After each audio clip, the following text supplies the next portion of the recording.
And the music stopped a little bit weird there, but I'll take it. Hey, it's a part of the song at least. So, welcome to the Go.Live gaming podcast, everyone.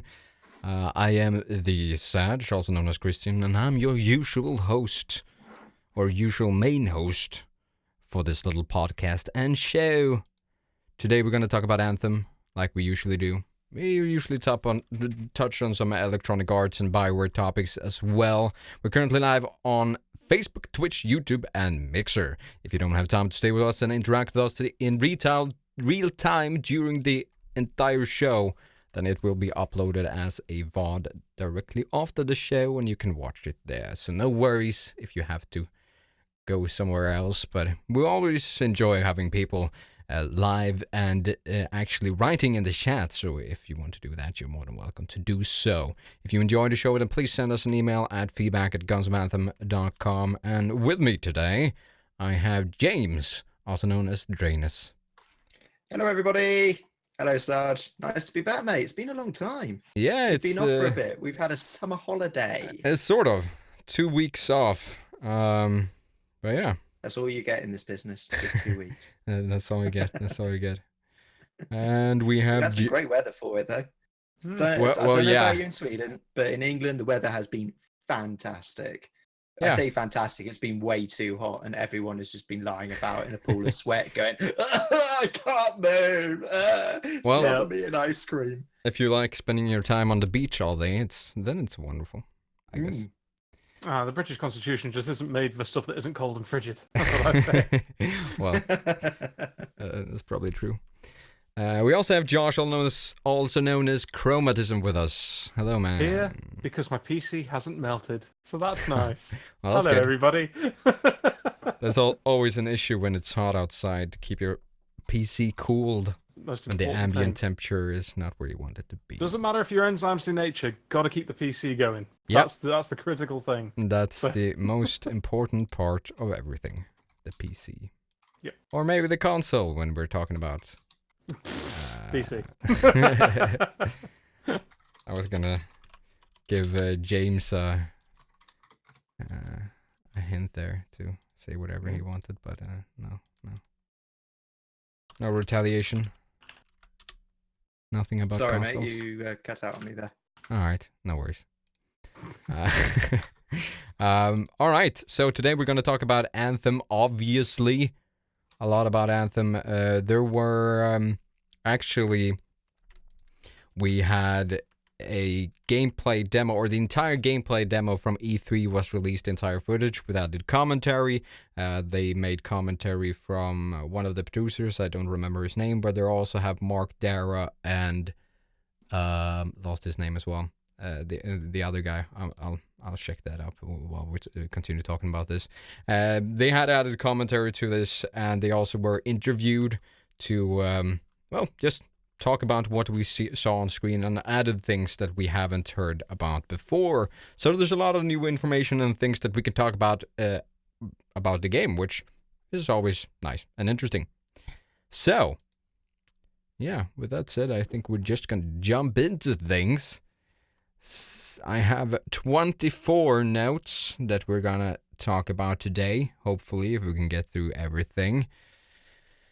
And the first one that I have here is that the damage numbers will be customizable. This was a thing that since E3 this year was something that a lot of people were concerned with. These damage numbers didn't, or they weren't a thing in the first gameplay demo that we saw last year.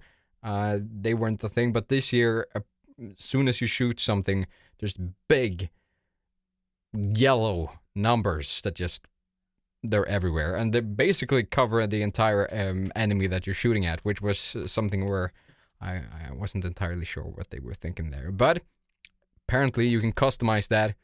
You can customize the size of the numbers and the opacity, so that's very, very much welcomed. Absolutely. Yeah. I think my only question then is if I can customize the UI, which is fantastic, will I also be able to customize the camera height and all that sort of stuff? Because one thing that does annoy me a little bit about the footage is how my suit, which arguably the Javelin is one of the main features of Anthem, I would like to be able to not have half my screen blocked by the bloody thing. So will I be able to raise the camera position above the suit? That would be nice, if I could just offset things a touch. Yeah, so far the only thing that we know that is going to be customizable, Mark Dara tweeted out a picture of this option in game, and that's the numbers. So they were currently called floaties. I'm guessing that's just perhaps a little bit unfortunate there, perhaps. Yeah, a in progress name, but they were only referring to damage numbers. But it's certainly possible in the Frostbite engine. I know that the third-person perspective has been an issue in the past when it comes to Bioware and creating these games, but I would guess that the current version of Frostbite, it doesn't have too much of an issue with third-person, so tweaking that shouldn't be an issue, and also tweaking anything else about the UI shouldn't be an issue as well, since Battlefield has one of the most customizable UI systems that any game in the industry, really, and well, it's the same engine, so it shouldn't be too hard to. I guess it depends on how they coded things, but I would guess that it's not too dissimilar. You certainly like to think that they've left that avenue open. Yeah. I mean,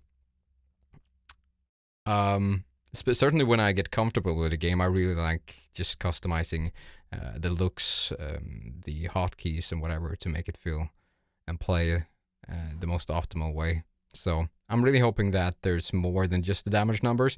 But so far, that's something that's good. It's been a critique that has been consistent over the last couple of months. If you checked Mark Dara and Mike Gamble's Twitter accounts, which are the guys that are the most active when it comes to answering questions about Anthem. The designated spokespeople. Yeah, I guess you could say. It seems like almost any of the producers on Anthem are very vocal and answer a lot of questions, so I think... at least their secretaries do.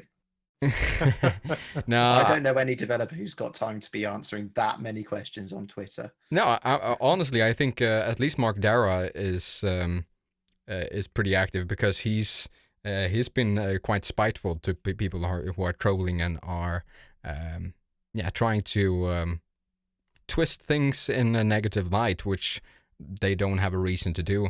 And he's been quite honest with his opinions of things like that. So I don't think there's like a public spokesperson in charge, at least of Mark Dara's Twitter account. But yeah. Let's see. The number 2 point that we're going to talk about is that the damage numbers are not accurate in the gameplay demo.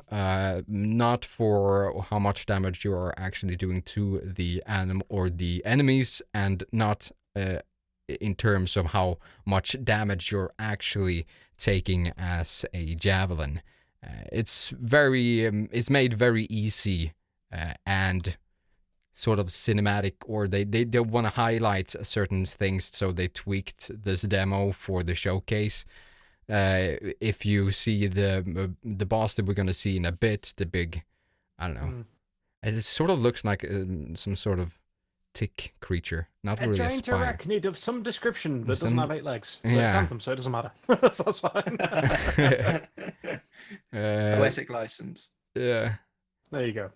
So when the Colossus in this footage actually gets hit by the big arachnid thing, well, it doesn't take much damage at all. So that's going to be tweaked. Slash.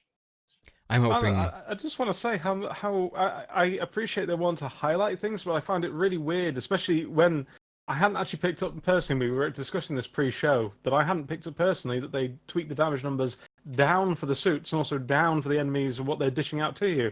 And I was just looking at, God, that looks bullet spongy. Yeah. And I wasn't happy at all with what I was seeing. But okay, they tweaked it. I'll wait and see. That's fine. But I find that to be a slightly strange thing to do, really. Yeah, and they're just that good. They're preempting all your criticisms. And certainly, since they have pointed out that one of the philosophies. Yeah, I've never heard of one like that before. One of those, eh? Wow. The philosophies.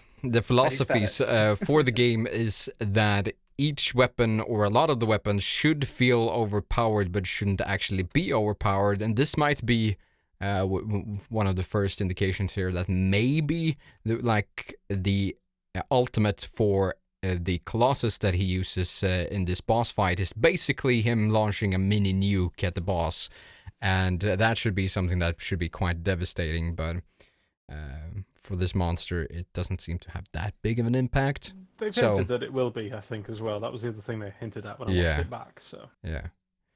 So but yeah. Number 3, will there be swords? That was the question that the developers got during this interrogation, I was going to say, interview. And their Mark Darrow's awesome answer is, we're not talking about the Interceptor and the Storm at the moment. He's keeping up with that one.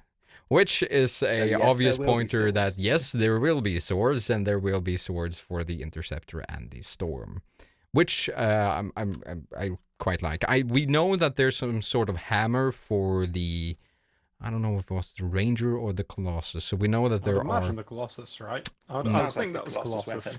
Yeah, but I heard that there was some sort of handle. I think it was the Ranger as well. So the Ranger has some melee options as well, which I kind of like. In this gameplay, something that I also noted is that the perspective of the Colossus that you see here is a ranged perspective. So there's another Colossus on the team that has a close-ranged build, which is basically the one who's taking all the punishment and standing right next to the boss here, I would believe.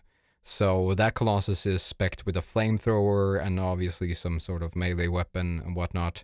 And I kind of like that you can play the same Javelin but have totally different playstyles. I think that's going to be open up for a lot of different options and customization goodies to play around with. No, that's excellent. Yeah. You know, I like big guns as much as I like big smashy stuff. Absolutely. Yeah. Agreed. If I can't have pylons that I pile drive into something there. Sorry, James, carry on. Yeah. So I was just going to touch on the melee weapons and in general, the swords quote that was used. I would quite like to see something akin to Omniblades. Yeah. I'm guessing that it's going to be something like that. What's an Omniblade when we're at home? Because I'm clearly not nerdy enough to know this thing, and I wish to. So Mass Effect 3. Yeah. Oh right, I didn't. I must admit, I didn't get around to Mass Effect 3 in the end. So. All right. Yeah. Okay. Yeah. Fair so enough. Basically, a non-physical melee weapon. Cool. Okay. Sounds like it would fit in quite nicely with the Javelin.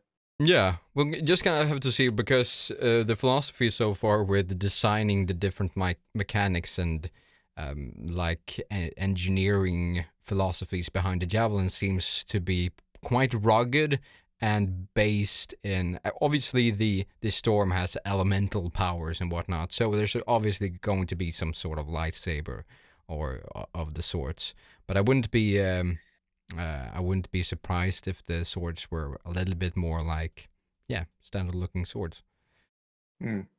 Yeah, that's fine. Obviously not exactly lightsabers. Disney may have a couple of things to say about that. Well, you never know. We're going to get to a point where apparently franchise crossover is something that they're thinking about a lot. And I guess that's enough about swords. Number 4, loot has random perks and stats. And this is a point that I'm quite glad that they're hammering in on, because one of the biggest flaws or the biggest gripes that Destiny 1 fans had with Destiny 2 was that I didn't need to be a Destiny 1 fan. I had that gripe and I never played Destiny 1, so there you go. Well, one of the issues there was that you had random perk or stats for the weapons in Destiny 1. But in Destiny 2, they made those static, which made every time you got the same weapon, it was the same weapon. There was never going to be a different factor to them, or different stats, or different perks, or whatnot. And that left a lot of people unhappy because they wanted to grind and they wanted to find the best version of that weapon that was a possibility in Destiny 1. And I think that was just a miscalculation on Bungie's part when it came to designing Destiny 2. So it's nice that the developers of Anthem have sort of understood this and taking this into account. Of course, for me personally, it's going to be annoying if I really want to find a weapon or grind for a weapon and I'm getting a really bad roll on the stats.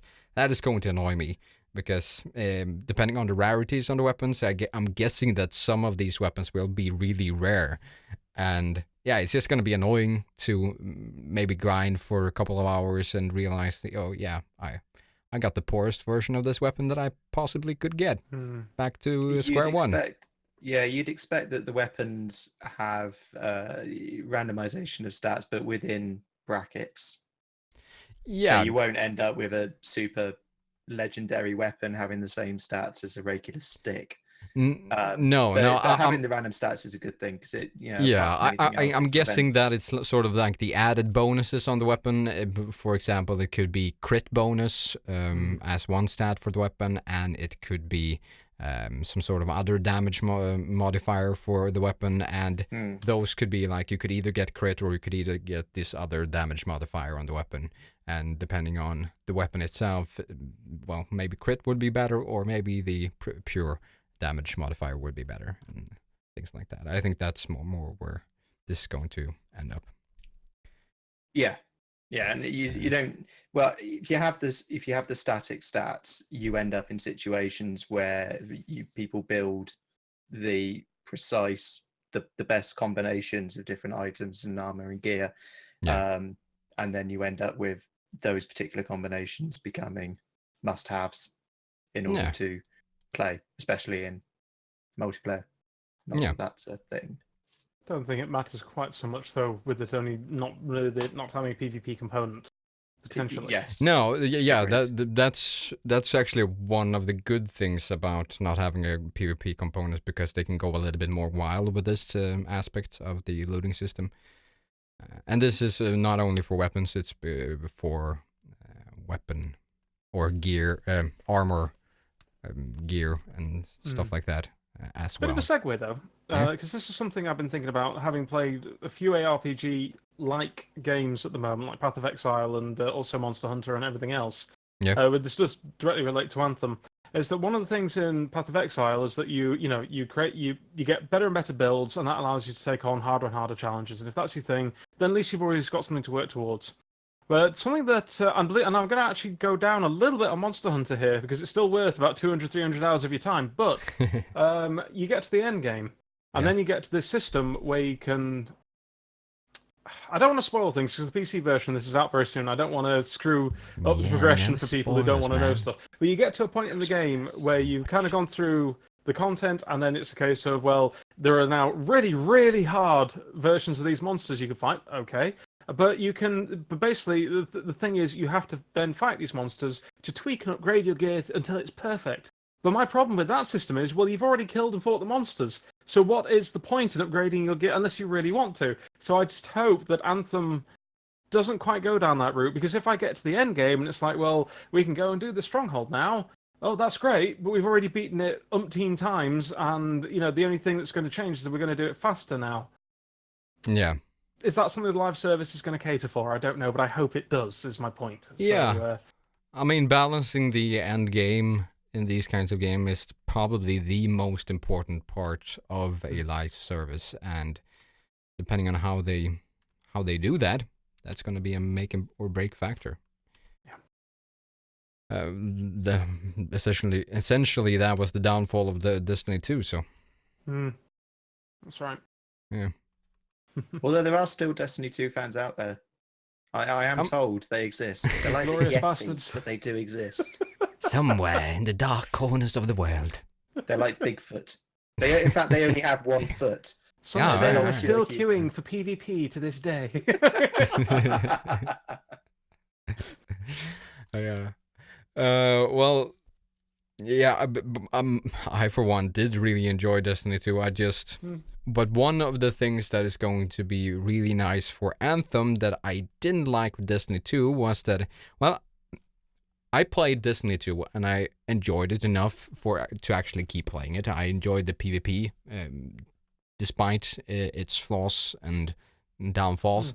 And I kept playing, but then the first DLC came out, and people said that it was really poor, and you needed the DLC to actually be able to access all the endgame content. So that basically just locked me out of continuing to play the game. Which is content you might have already accessed, because some of that was also locked behind the DLC suddenly. Yeah, which was really weird. And that is not going to be a thing in Anthem. Thank God. Which everything is going to be monetized by their skins system, their personalization system. Yeah. So all the bosses that you meet will be naked until you pay for them to have clothes. They'll terrify you into paying for their clothing. Yeah. Visual terrorism. All right, that brings us to point number 5. Will there be cloaking in the game? And that refers to the art of living in the Swedish sewers, since kloak is sewers in Swedish. Yeah, and the next point. Well, they're obviously talking about stealth mechanics. Are you going to be able to turn invisible so you can sneak around? And their answer was, we're not talking about the Interceptor and the Storm at the moment. So what you're telling me, Sarge, is that when Harry Potter puts on his invisibility cloak, he's actually been teleported into some sort of universal sewer network. Yes. That's not connected to the real world. He's actually being teleported into the Swedish sewers. Amazing. Yep. Stunning. That is a fact. So yeah, there's going to be based diagonally. Yeah, there's probably not going to be any Swedish sewers in the game, but there's going to be cloaking in the definition, the English definition of the word. So yeah, the Interceptor and the Storm apparently are going to have some sort of mechanics like that. But they're not talking about them at the moment. No, they're not talking. No. So not confirmed. But they will be there. Yeah, but we're not talking about it. Yeah. All right, number 6. We've already talked about this in a little bit, and that's no romances, but there's also going to be no nudity. No. No. But no boobies. Yeah. But they've stated that you will be able to form deep relations with the NPCs in other fashions. So there's going to be more of a friendship thing here than a romance. Hashtag friend-zoned. Yeah. But there's nothing wrong with that, though. That's fine. Yeah.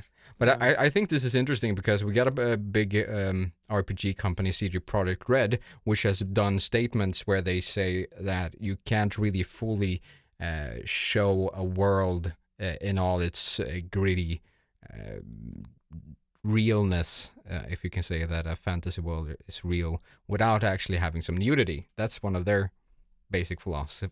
I'm sorry, I kind of agree with them, frankly. I think it adds a lot to a game.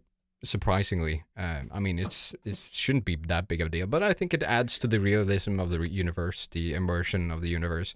And Bioware has always had something like this, or not always, but a lot of the times they've had something like this before, where they haven't shied away from, well, a little bit of nudity at least. So, yeah, but that's not going to be a thing. And I think that's just... It's above the knee. Yeah, I think that is the rule in Anthem. No skirts above the knee. And no flesh chest. whatsoever, judging by the javelins. No undone shirts either. Gents, do those buttons up. Make sure the top one's done up as well. No chest. Forearm is acceptable. Forearm is acceptable, yes. I wonder where the historical turning point was where when you could show more than just like your ankles without being naughty. And let's face it, that only came around in the Victorian era. that was such a put on at that particular time. Yeah. You know? Oh, there's excellent old, really, really old pictures where there's ladies showing their ankles to men, and they're like, that's brilliant. Your tablecloth is not long so... enough. It is indecent to show you the tablecloth. Yeah. The Victorians were so hypocritical about that sort of thing. Oh Yeah. They were one of the main societies where you did not talk about sex openly and publicly, but they were at it like rabbits. So Yeah, well. what we're saying is that in actual fact, Anthem is Victorian confirmed. Yes. That's what we're saying here. Okay. Yes, it's all steampunk. Yeah. Well, Excellent. it's been confirmed that the actual society is more losing the word, but it's not as modern as our society, for example. But they have access to this more, this better technology thanks to the shaper things or that are scattered around this world. So the society is not as far developed as our society is, but yeah, the they're technology improving is. that they haven't been Elon Musked yet. Nope. No Elon Or maybe Musks. they have. Maybe that's where all the problems started. But who knows, right? Yeah. They're post Elon Musk is what happens after Elon Musk has finally been able to do what he wants. One of the story missions, you get hit by his car. Yeah. Yeah, because that's also the thing that Still the playing javelin. David Bowie. Yeah, the javelins have apparently all been handcrafted or hand engineered. That just means they're all going to break. Oh, Yeah. dear. Anything that's Yeah, maybe. handmade means it's going to break. Well, They should add that into the game. totally depends. Every now and again, randomly, your javelin just breaks. James, Sorry. shh. Be quiet now. Totally depends on the stamp on the bottom of the javelin. If it says "Made in China," maybe you can be a little bit aware of the quality. I'm just kidding. Yeah. All right, number 7, emotes. There's going to be emotes in this video. If you spot it on the stream, you can see waves and you can see flares. I kind of like the idea of having flares as an emote. And you're probably going to be able to see each other through things. There's like outlines where you can see your teammates through stones and walls and whatnot.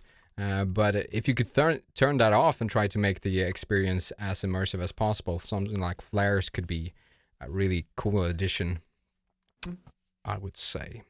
And also one thing that I quite enjoyed is that the animation when you join a game for a friend, there's going to be different animations that you can actually, equip. So Bye. yeah, one of the that we've seen so far is sort of the superhero landing for the ranger. That's one of we've seen, and the Colossus just sort of smashes down. But I'm guessing that, and we have seen the storm just sort of appear out of thin air. But yeah, that's going to be a thing. You're going to have multiple of those, and choose your favorite. My cynicism is proud of your cynicism right now. I'm just want to point that out. So I do my best. So much cynicalism. That's a word. Are there going to be dance moves? I would guess that there's going to be dance moves. Does that mean we're going to be able to dab?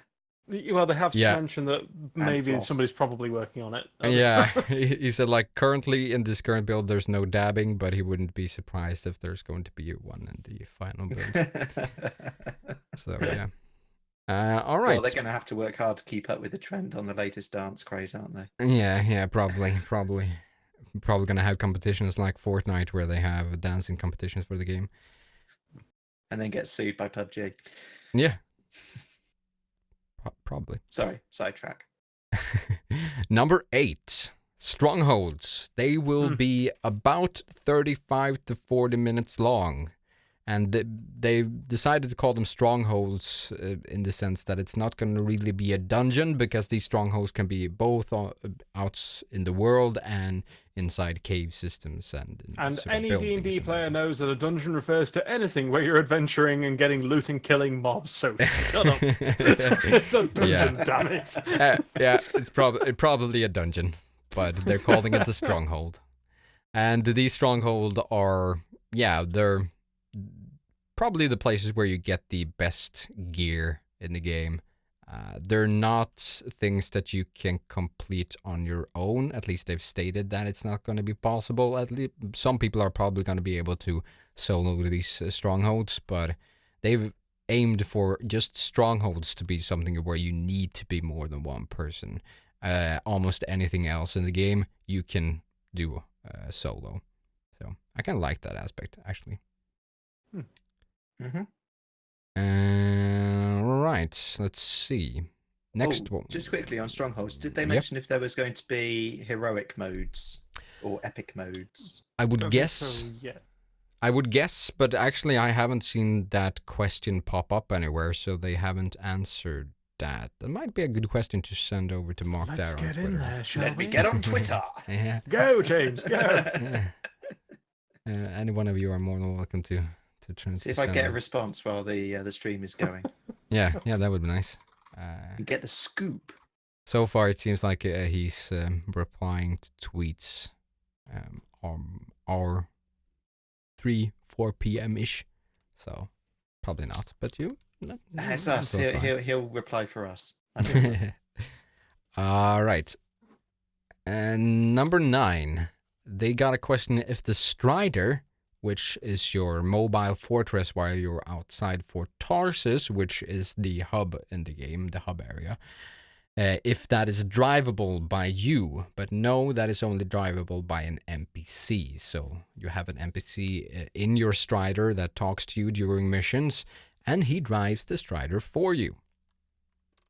So yeah, no big robots. No AT-ATs for us. No. Shame. Number 10, map icons. The current map icons that you can see pop up in the game here and there are strongholds, missions, free play. Apparently there's some missions that are called free play. I'm not entirely sure what that entails. Fast travel locations and landmarks. So those are the map icons that we know of so far, or that they've said are going to be on the map. Number 11, map scale. So this is a question that they've got a lot about: how big is the actual game compared to this game, or compared to this game, and compared to this game. And in this gameplay demo, they're sort of rushing through one of these sub-regions. They're sort of just flying straight through it. So it's not really giving you the right sense of the scale of the region that they're currently playing at. But there's 10 of these sub-regions in the game, apparently. And one thing that you really need to consider in this game, since flying is a big part of it, is that verticality is a big thing.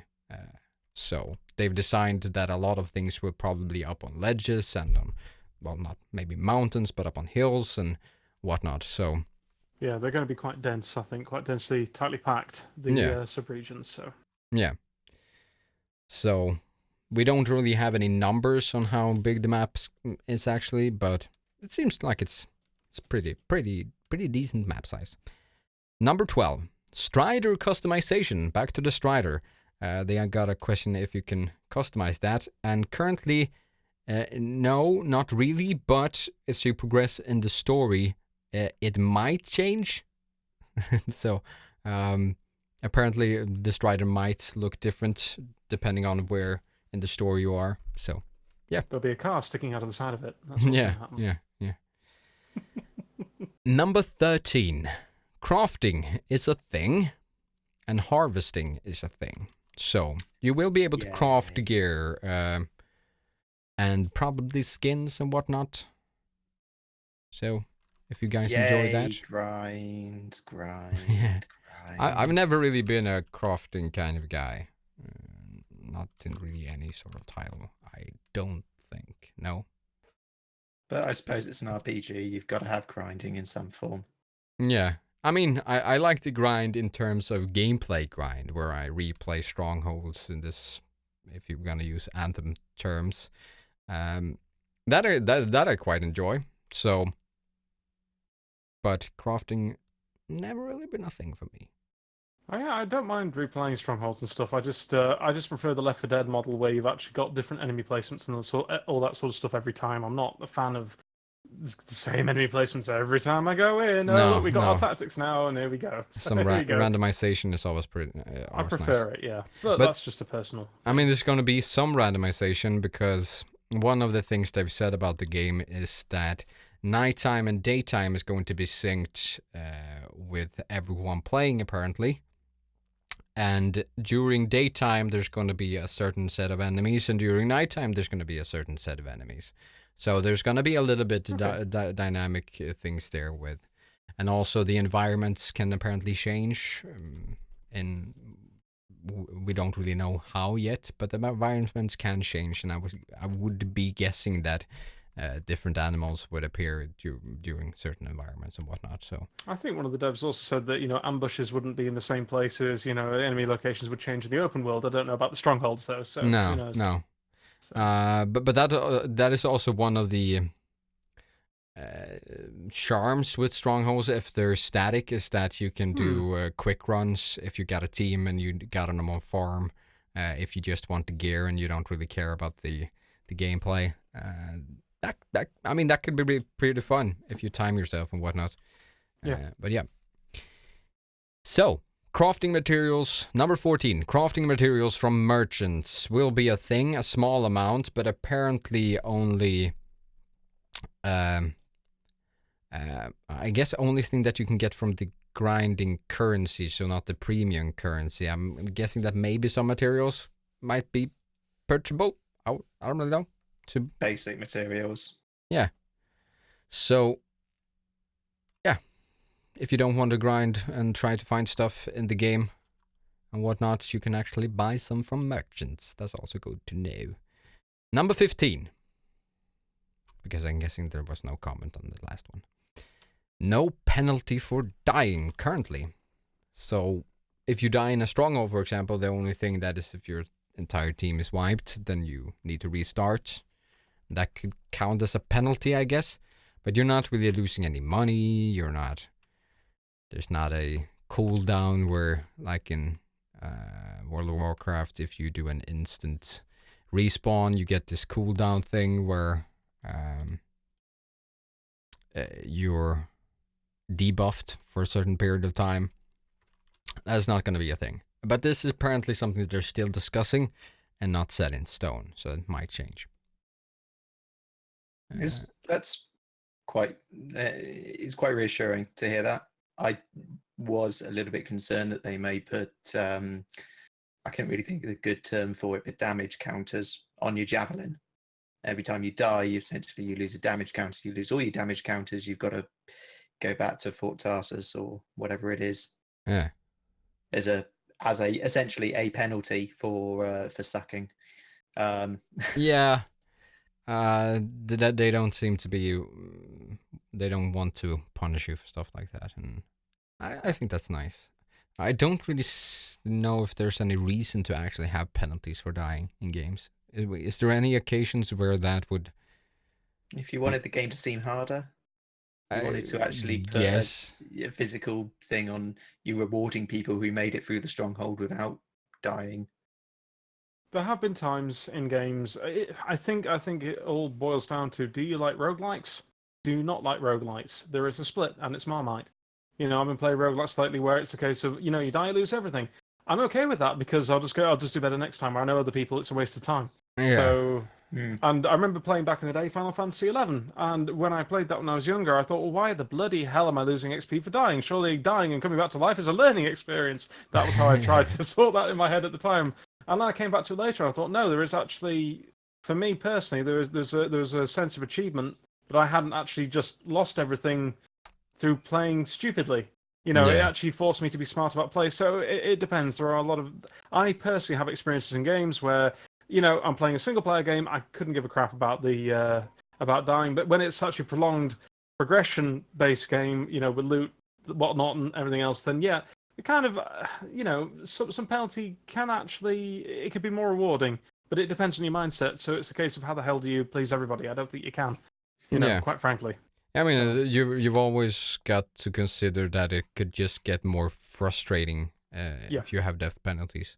Like if you really like playing a game, but you're in a bad mood and then you get a big death penalty when you die, probably not going to be a thing that people enjoy too much. But yeah. Roguelites and roguelites. There's a reason why they put keep inventory onto Minecraft. Yeah. Yes. Yeah. But the thing is, in Minecraft, you can customize the experience. But this is going well off topic. But yeah, it's. Yeah, agreed. Interesting thing. Yeah, but I don't think it's that too far of the topic. I mean, games like Minecraft, for example, that was like one of the most annoying things is. But I mean, that's also a core part. Like, if we're not talking about Minecraft, but we go to a game like a survival game like DayZ, for example, that was one of the core mechanics of the game. Like, you need to get good so that you can survive and keep your gear. Because if you're bad at this game, you're going to lose your gear and you're not going to have a good time, basically. That was the premise of that game. So. Yeah. But yeah. All right. Number 16. What are they doing? We've already sort of talked about this. What are they doing to try to make the grinding fun?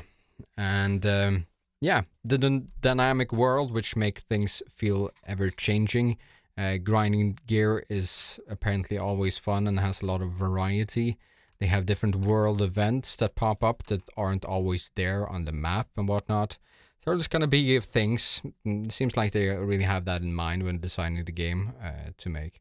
Then again, we didn't get a comment about strongholds, as we talked about before. But one of the things that we can see on the video, I can pop that up again, is that... let's see if I can find that. There's this big lava guy. Lava Titan, is that what they call it? I'm not really finding him at the moment. Never mind. They're saying that he's one of the harder free roam or world bosses that's out there that you probably should stay away until you're pretty high geared. But I kind of like that, and I also... One thing that I really enjoy in games like this is actually taking on bosses that you shouldn't be taking on to try to actually take them down through skill alone. That's usually pretty fun, even if it takes time. Just the accomplishment of knowing I shouldn't be able to do this, but I did it. I think Bioware have got a pretty good track record with that sort of thing, though. You know, if I think about... was it Morrigan's mum in Dragon Age Origins and all that sort of stuff? And oh, I'm little level 10 dude. That's a great big dragon. Well, rip. Yeah. Well, that was fun. That was an achievement once it was done, you know. So yeah, hopefully we'll see. Yeah. You actually mean a proper achievement as opposed to just, oh, you've managed to complete this mandatory story step. Here is an achievement. You have collected 100 MacGuffins. Congratulations. You should have a sense of pride and accomplishment right about now. The MacGuffins. Self-worth plus 10. Yeah. Those are the best. They got a question, which is number 17 on my list, which is regarding to crossplay. And they have got a lot of questions when it comes to crossplay. And then again, he was sort of hinting and giving Sony a little bit of a boot, I guess you would say. Or he was implying, like everyone else is implying, that Sony isn't really, well, they're not really doing whatever they could be doing to make this a thing. They're stalling. They're really stalling. And it's basically due to that they're not really focusing any game dev time on crossplay currently, but they're not saying that it's never going to be a thing either, which sounds promising. If down the line they actually add crossplay, I would really much or very welcome it. Since even on our team here, we are usually playing on different systems. So I would love to see crossplay. In effect, I must admit, I don't think I entirely share your optimism there, Sarge. To me, it sounds less sort of promising and more just hopeful. Yeah, like, I mean, it might like to, it might not ever happen, but you never know. Yeah, possible wishful thinking, but yeah, you never know. They're not negative saying ways could be proved wrong. Yeah, at least they're not saying that it's never going to be a thing and that it's an impossibility. So well, it is an impossibility because they're trying to argue with Sony. Well, it's not a possibility between Xbox and PC now, is it? It's just a possibility, with Sony. So yeah, it sounds like if they want to have crossplay, they want to have it for all the different platforms. And I guess dodge the issues that Fortnite is having currently with the with the weird crossplay issues, where if you play between PS4 and Switch. Yeah, and yeah, where you can't play on. Can you play on any other system? If you have played it on PS4, or is it only the Switch? I believe you can transfer from Xbox to Switch. Do you mean Fortnite was that? Yeah. Yes. But if you Yes, played you on can. It's just the PS4 where you have that problem. Yeah. The fact that Sony hasn't backtracked on that actually says quite a lot, because Fortnite is freaking huge. One of the ex-Sony company executives basically said, I have no idea why they're doing this. It's completely anti-consumer and it's just money grabbing at this point. I'm like, yeah, you're probably right. Thank you for that. Yeah, and I think he in that same statement he said like, just keep at it, just keep you under fire and say that this is not something that we want, and they're probably gonna have to cave sooner or later. So yeah. But the fact that they're holding on so long with something as big as Fortnite doesn't really give us a huge amount of promise for something like Anthem. No, you're certainly right about that. It's a weird practice. But I mean, sorry, go on, Sarge. Yeah, I mean, I guess they have somebody in the company that had done some sort of calculations that says if we have crossplay, we're gonna lose this money. Maybe, I don't know, but it seems like that would be the thing. Because otherwise, I don't understand the reasoning. Well, I mean, like I say, PUBG came out on the Xbox One and PC. Fortnite happened to come out on pretty much everything, but people who couldn't play PUBG on the PS4 played Fortnite. And it's a case of, oh look, Fortnite's now doing better than PUBG. We should probably keep our talons sunk into this so deeply. Yeah, maybe. It's true, they would lose money, so... Every 10-year-old in this country seems to be playing bloody Fortnite. Yeah, but I feel like one of the success, or one of the things that made Fortnite such a success, is that basically you can play it on anything. You can play it anywhere, and you can play it anywhere with your friends. So I mean, you can play on iOS and on PC with each other. And it's optimized; it doesn't gouge you for the DLC. Yeah, but I mean, well, yeah, but yeah. So I think that's one of the reasons why it's such a big success, because you can play with your friends on basically anything and anywhere. So yeah, I think and it's also hugely accessible. Which is a reason from a content and a visual perspective. Yeah, well, that as well. All right, let's jump into the next one, which was a question if there's going to be a Titanfall crossover. Which I didn't really understand at first, but then again, like they're both EA related companies, so why not? So they weren't disregarding this, and they weren't disregarding a Dead Space skin for your Javelin either, apparently. So crossovers left and right just to make more skins that you can buy is probably a thing that they're going to do. Which I mean, I don't. I'm not. I don't think like having some hints from other franchises or nods to other franchises in there is a bad thing. I can't be the only one who wants a Colossus like Rex. Yeah. I don't know. I was thinking what kind of skins I would like to see in the game. Dead Space could be one. That could be pretty cool, like a Dead Space skins for the Ranger or something like that. We're obviously seeing that we're gonna have Mass Effect skins. The N7 skin that we've seen on the stream is already a thing.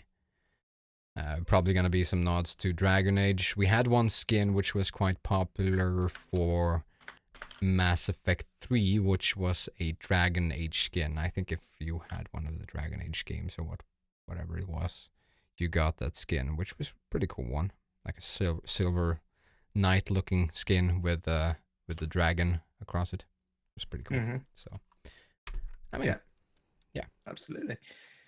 Just want to quickly point out a message that's come up in chat from a user who I can only assume that's an abbreviation in the username, so I won't attempt to pronounce it. Apologies there.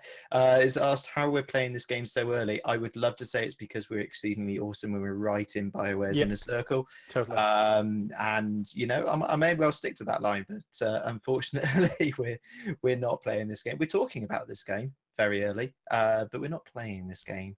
No, this is just a recording of the demo that they had at E3 2018.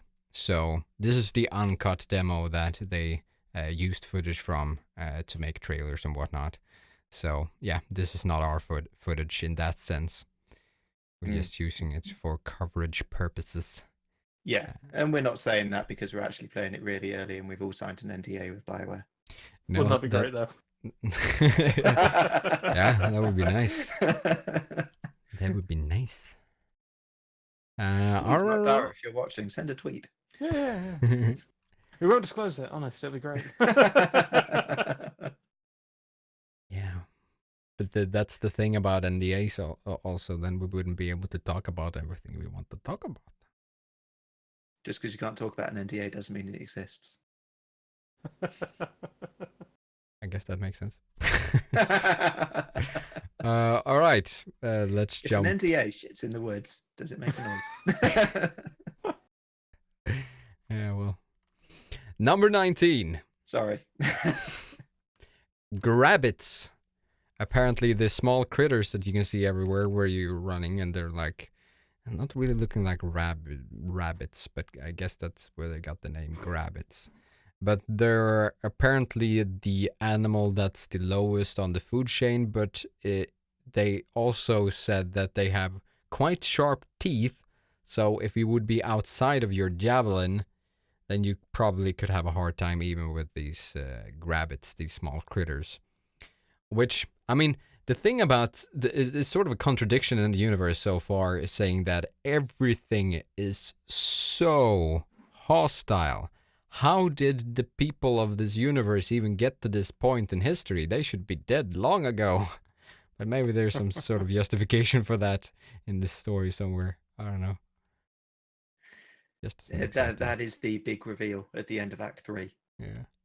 So I do think that's why they exist and live in a damn big fortification. I think that's probably the reason for it. Yeah, but I mean, they need to get to that point in history where they actually can build that stuff, and then they need to survive by like living in caves and whatnot. And even if the critters are dangerous and can kill you, and those are the lowest things on the food chain, well, you're gonna have a pretty hard time growing up. Just saying. Yeah, you wouldn't want to be that poor sod who had to go out and actually build Fort Tarsus, would you? No. But, I mean, yeah, I'm probably going to get some justification for that in the end, I guess. All right, so, number 20. Will you be able to do combos in solo play? So you can see on the screen that you can do combos with each other. For example, if you have the ranger and you can throw out sort of a freezing grenade, and then you blow that up with the colossus, you get a combo, which does more damage, I would guess, and there's this big combo text which looks quite cheesy on the screen. And that is going to be... Nice way of putting it. That is going to apparently be a thing even in solo play. So if you use a skill that affects the enemy in some sort of way, sort of puts a status effect on the enemy, and then you use a weapon that can combo with that status effect, then you get a combo thing. So you can use skills and weapons to combo yourself. So that's always that's probably something that you need to consider while you're making your loadout and choosing weapons and whatnot, to maximize damage output. All about the min-maxing. Yeah, all about the min-maxing. I mean, if you're really getting into the nitty-gritty of a game, min-maxing can actually be quite fun. At least in my opinion. I don't know. Gotta have those numbers, and my numbers have to be bigger than full numbers. It's certainly nice to be able to build with your friends as well. You know, as your own personal build, it's nice to go into a group and say, "Well, I'm going to be throwing out this elemental damage. Can you pair with it?" Yes, you can. Great. You know, it's nice to do that as a team as well. Yeah. It really adds something in my opinion. So. And this goes back to the conversation or what we said about like completing stuff before you're actually supposed to complete stuff. Like if you find really cool and good combos in order to use CC crowd control on a mob or a boss, and then be able to sort of cheese your way to the end, or cheese your way to killing a big dangerous mob. That's always fun. Stuff like that can always be enjoyable as well, so I totally agree. Alright, number 21. Saved loadouts. Will that be a thing? Yes, that will be a thing. You will be able to save different loadouts. So, well, that is pretty nice, because it's always annoying to have to, like, yeah, I want to play range today. It only makes sense. Yeah, it just makes sense. They didn't state how many loadouts that you can have, but they did state that maybe there's going to be some sort of cap on the how many loadouts you can have for each javelin, and I guess that makes sense as well. Having like, please don't force me to purchase more just for convenience's sake, or I might have to hate you a little bit. Just so. Yeah, I mean, you got there before me. Agreed. I'm still skeptical though on how they're gonna handle the monetization of this game, because they stated that it's only gonna be personalization stuff, so only skins. But I mean, there's got to be other loopholes and stuff that they can use. They said personalization. They didn't say only cosmetic. We all interpreted it as only cosmetic. No, he said only skins and vanity items. He said. But that could potentially be classed in a very loose way as a vanity item. But we will not know. Yeah, maybe. Released. I mean, I wouldn't be surprised if there's stuff like that in the game. Yeah. But so far they've only said skins and vanity items, and that sounds like, yeah, skins and like maybe. Please don't give EA ideas. Speaking of which, I have a script to write for Battlefield 5, which I've not forgotten about, which will happen at some point, so that can be looked out for at some point, hopefully in the future, cool. on a very similar topic. So yeah. All right, cool. Let's see. Number 22, this was something that I quite was looking forward to and about hearing, and that was the Rarity Tears. Since I am kind of a grind guy, I like knowing what I have to look forward to when it comes to rarities. And what they have currently are common, surprising, uncommon, surprising, rare, surprising. Sure, they're going all out. Epic, surprising. Legendary. They're really going through the fancy box here. And the last one is apparently masterwork. So masterwork. Quite magical. Yeah. So my prediction: legendary will be set items. Masterwork will be stuff that will actually grow and level up with you. There you go, sorted. That's my prediction. Maybe. Maybe. But yeah, that is going to be a thing, and that's always nice. I kind of like the aspect of having some games. Do they have this in Destiny where they have the unique weapons as well? Destiny 2. Yeah, I think they have the unique weapons as well. They have, but it's a case of because they aren't rolled stats, it's just. Yeah. Which they are changing. That's one of the big patches, which I'll never actually get a chance to see because I will not purchase it. But there you go. Yeah, agreed. But unique weapons in that sense are quite nice because they are usually sort of gimmicky. They're sort of something that is out of the meta, where it's something that they can play around with, which I kind of like. That it can be useful in very specific situations, but otherwise it could be pretty poor. Yeah, I think a good unique weapon should in some way fundamentally change your moveset and make you have a slightly different experience, like you said. Yeah, and Destiny 2 does a certain type of enemy. Yeah, Destiny does a decent job of that. Destiny 2 could have had a little bit more variety when it comes to that, but then again, they could have had a lot of more variety when it came to everything in that game. So. Just saying. It could have been more of a game. There you go. Agreed. Wow, I can smell the salt from here. Getting in my eyes and everything, it's making me water up here. But anyway, let's carry on. I'm reeking of sodium. Number 23. Missed loot will be sent to your post box, but only on higher rarity gear. So if you miss on looting something, that will be sent to your loot box so that you can get that even later. So you don't really have to, well... You can avoid getting spammed with scraps of leather and dusty metal boots. Yeah, well, I guess that is this will only apply to higher rarity gear. So the common stuff, the common stuff you still need to pick up if you want that stuff. But if you don't want to, you can just disregard that as well, I would guess. But it really helps you out if you've got a full inventory and you haven't quite finished. And then you get to the final boss and there's that one bit that you really can't pick up. You don't want to drop anything else. Portal. I just need a quick trip back to town. Yeah. And because they're clearly not giving you a bag of holding, you're gonna have to work it out that way. But yeah, it's a nice way of doing it. So well done. Yeah. Inventory size, I've heard stuff about, but I don't think there's.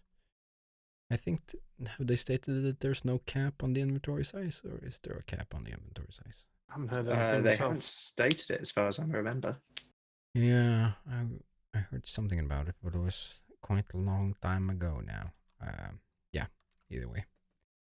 So number 24, the last point that we need to get through before we're done with this little segment of the show is that will you be able to get out of your javelin outside for Tarsus or outside your Strider?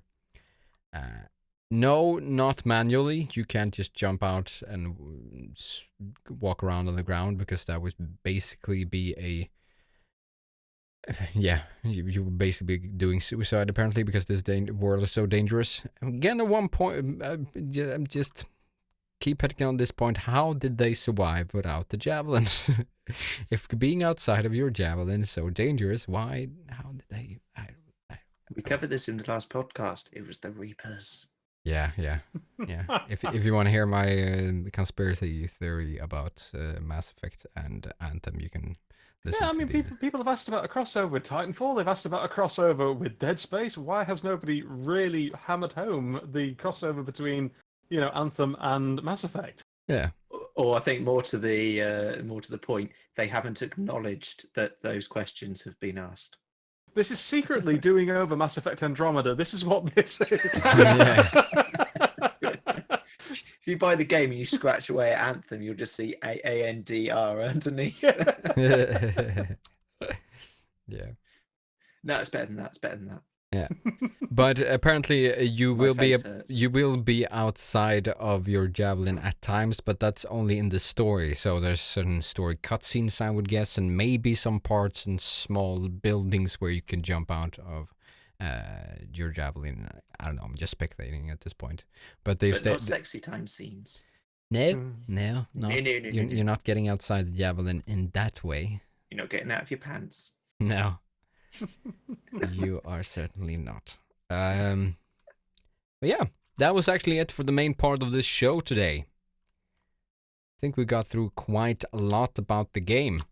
And we haven't even gotten through everything that's been said about the game. So there's still a lot more to go, folks. A lot more to go. A lot more talking to be done. Yep. Yeah. Alright. Let's see. That moves us over to actually the last segment of the show, where we usually recommend something that you could do until next week, until the time where you don't have the show to entertain yourself with. Hopefully we can get some sort of videos out during that time, so we have something like that to enjoy yourself with. But there's of course entertainment out there in the world that is enjoyable, that is not made by us. So tough ass to find that. It is, yeah. Very difficult. All right. So, Josh.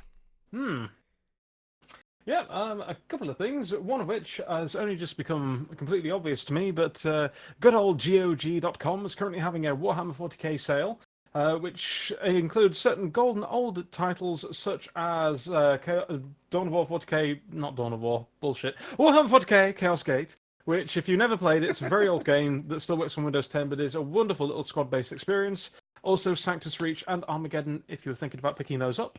And if you're looking for something a little bit more up there, gaming-wise, particularly on the PC, if you've not had cause to check out Quake Champions yet. I've been playing a fair chunk of that this last week, and I must say they are making some fantastic improvements, and I'm really enjoying it. I never actually played a lot of Quake back in the day, but just know, and I would highly recommend, and I'm going to give somebody a bit of a plug here, but there's a chap on YouTube called Frothy Omen who goes into a lot of the different bits and bobs when it comes to the movement mechanics in Quake, because they are unlike, if you've never played Quake, you've never played an arena shooter or a shooter quite like it before. Trust me on that. So you might want to go and check him out. He will teach you everything you need to know. Go and jump in. It's £4 for the starter pack or £20 for the all-out champion pack. It's worth it. It's totally good. Yeah. So agreed. Yeah. All right. Some nice recommendations there from Josh. James, do you have something that you can recommend for us? Well, I was going to recommend that on Sunday, everybody should tune in and watch the World Cup final, but you can never trust England to do what you want them to do, can you? So that kind of got shot out the field last night. So instead, my recommendation for people is actually still on Sunday, but is to check out the Royal International Air Tattoo, or Riot, RAIT, which is being held at RAF Fairford in Gloucestershire. It is an absolutely cracking day out if you're a fan of military aircraft or non-military aircraft, or indeed you're just a fan of big engines that make a lot of noise, like me. Then you'll absolutely love it. It's an absolute top day out. Yeah. And if you can't make it to RAF Fairford, I believe they're doing some streaming stuff. All right. Nice. Cool. I'm actually gonna do a little bit of a sheet here, because basically the only thing that I'm consuming currently, because I'm working a lot, is that I recommend the first and second book of the Stormlight Archives. I'm gonna recommend the third book as well. Currently not as solid as the first two, but it's turning out to be pretty cool as well. The thing about sequels to certain books is that a lot of questions get answered, and when you have a lot of the answers to the questions that were really intriguing in the first book and the second book, then apparently at times the universe isn't as intriguing anymore. I think that is a really a hard task to handle as a writer, to make everything as interesting once you start answering all the mysteries and the questions and whatnot. But it's still really solid, and if you like fantasy epics, I can really recommend it. So that's the Stormlight Archives. Yeah. And to hammer down the point, we got another question of how we are playing the game. We're not playing the game. That is footage of the demo from E3 2018, the entire demo they had there. It's not our footage. It's something that Bioware themselves released, and you can find that on the YouTubes if you want to. So, yeah. I would have liked it to be our own footage. Really would have liked it to be our own footage, but no, we don't have that exclusivity yet. But maybe one day we will. Hopefully, that one day we're we will. allowed to talk about. Yeah, exactly. Blink, blink. What is an NDA? Non-disclosure agreement. Mm-hmm. I know, but. Oh, can yes, an if NDA... we don't know what one is, then one cannot exist through the laws of quantum physics. Exactly. Can an NDA be so secret that you can't even say that it's an NDA? Think about that. And if you can't say it's an NDA, does that mean it is an NDA? Oh, God, we're asking the questions now, and we're finishing the podcast, so how on earth does this even work? Someone figure the answer to that one out and tell us next week. And now we're going to the third segment of the show, which is the Philosophy Hour with James and Saj. Marvelous. No. Yeah. All right. That is actually it for the show this week. We have some videos in the works. Work's just been crazy lately and stuff like that. So, but we have a lot of stuff coming up. So if you're interested, don't forget to subscribe to especially our YouTube. You will have notifications on other places as well, like our Twitter and our Facebook and whatnot. But yeah, so if you want to listen to the podcast and not watch the VOD, which will be uploaded straight after this show has ended, then you're more than welcome to listen to SoundCloud or iTunes or your podcast app of choice. Don't forget to interact with us on social media and whatnot. We really like interacting with you guys, and it's nice to see you writing in the chats as well. We really enjoy that stuff. Feedback at gunsofanthem.com is another way for us to get your feedback, and especially questions for the podcast if there's something that you want us to answer. Right now, I think that I've soaked up all the information that has been released by all of the devs so far, so I don't think there's a question that I can't answer, at least not to exactly to the same extent that the devs can answer right now. Like, they have some things that they're not talking about currently, and I don't know any added information about that. I can make speculations, but that's not going to be solid information. I'm sorry. We can't tell the things we're not allowed to tell you. No, exactly. NDAs and whatnot. What is an NDA? Nobody really knows. Do they? I would tell you, but I can't. Yeah. All right, so that's it. Goodbye for now, good people. Goodbye for now. Goodbye, everybody. Where's the outro? There's the outro. Good. You got it.